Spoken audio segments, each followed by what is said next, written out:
Hi everyone, my name is Hiba Kahouli. I'm a graduate student in the AME department at USC, and one of my favorite desserts is called a Bakewell tart. It's a British dessert that originated in the 20th century after the Bakewell pudding.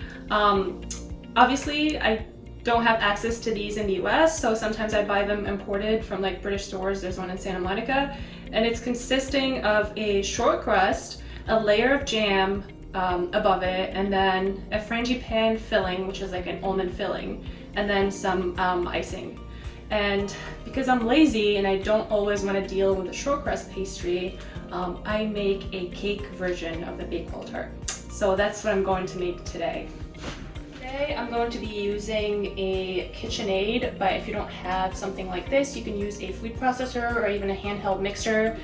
This isn't a sponge cake, meaning like you don't have to be really meticulous about the preparing method. Anyway, I will need for this recipe 140 grams of ground almonds or almond flour if you have your hands on it. And I will put the conversions at the end in cups and ounces. This is 140 grams of self-rising flour. And if you don't have self-rising flour like I didn't, you can mix a cup of flour, 1 1/4 teaspoons of baking powder, and 1/4 teaspoon of salts. 140 grams of sugar. I think any sugar will do. If you prefer brown over coconut, over any type of sugar, I think any sugar is fine. 2 eggs. 1 stick of butter and 3 tablespoons of butter, preferably at room temperature, as well as the eggs. And then we're going to need some vanilla extract, just half a teaspoon of vanilla extract to a teaspoon. And then for filling the cake, I usually use raspberry jam, but any jam you can get your hands on could work. Strawberry, blackberry, any berry jam really. And the last ingredient is fresh berries or fresh raspberries. I'm going to use about 250 grams of it, so like 1.5 of these that you get at the store. I'm gonna add my soft butter, 3 tablespoons plus a whole stick of butter to the mixer. I'm going to add the almond flour. You can use ground almonds or almond flour, like I said. 140 grams of almond flour, 140 grams of sugar, and I'm going to mix it at medium to high speed. Okay, don't do that. So just, I guess, at speed 4. Scrap the sides of the bowl with a spatula. This is kind of the homogeneous mixture you're looking for. It's just almond, sugar, and butter.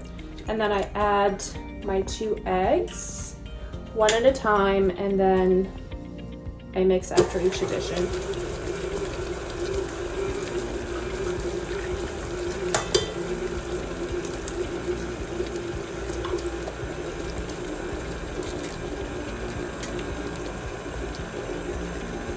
Increase the speed a little bit.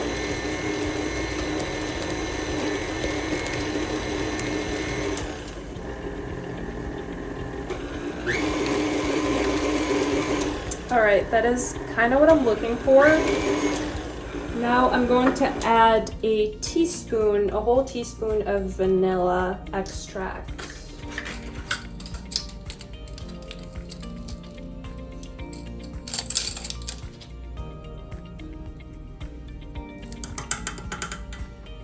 And mix at medium to low speed.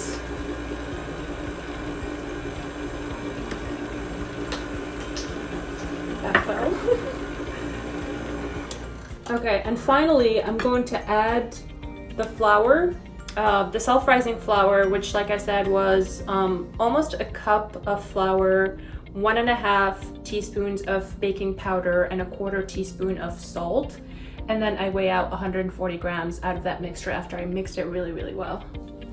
So I'm gonna add that, and after I add the flour, I'm not going to mix too fast because you don't want to handle the flour too much. It will make the cake tough.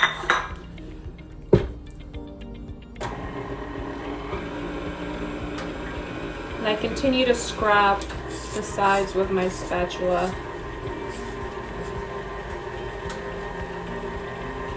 So after all my ingredients are incorporated, I'm going to put them in a 20 centimeter loose bottomed cake tin like this, the one that you would use for cheesecake or any other types of cake. I've preheated my oven to 355 degrees Fahrenheit, and I'll show you how I'm going to arrange the mixture. So like I said, I lined this tin with parchment paper and I sprayed it with non-stick spray. And now I'm going to pour half of the mixture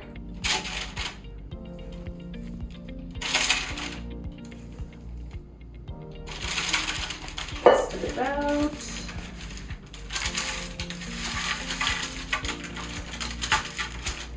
I'm going to flatten it with a spatula.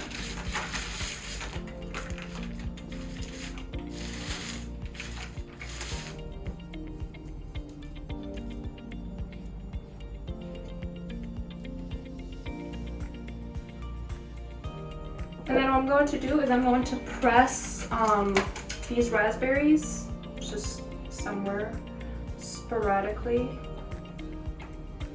And I'm also going to add some type of preserve I have, or jam, or whatever you have on hand. I have this sugar-free blackberry jam. I have this red berries jam, so I think I'm going to use this one probably.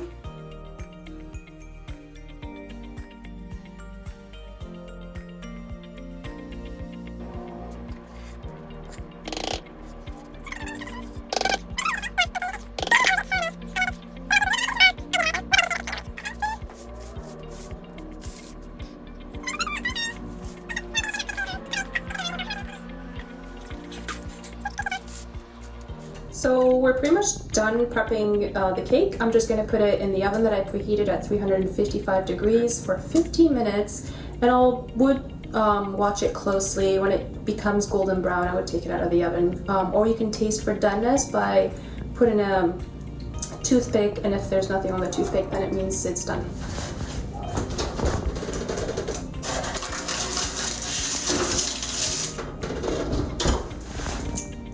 I took my cake out of the tin after it cooled down completely. I put it on my cake stand or serving plate, and I just decorated it with some of the leftover raspberries that I had from earlier. Now I'm going to dust it with some powdered sugar, and I'll show you the final results. And there you have it, a raspberry Bakewell cake for when you are feeling a little lazy to make the whole Bakewell tart and you still want to enjoy the same flavors. I hope you try it.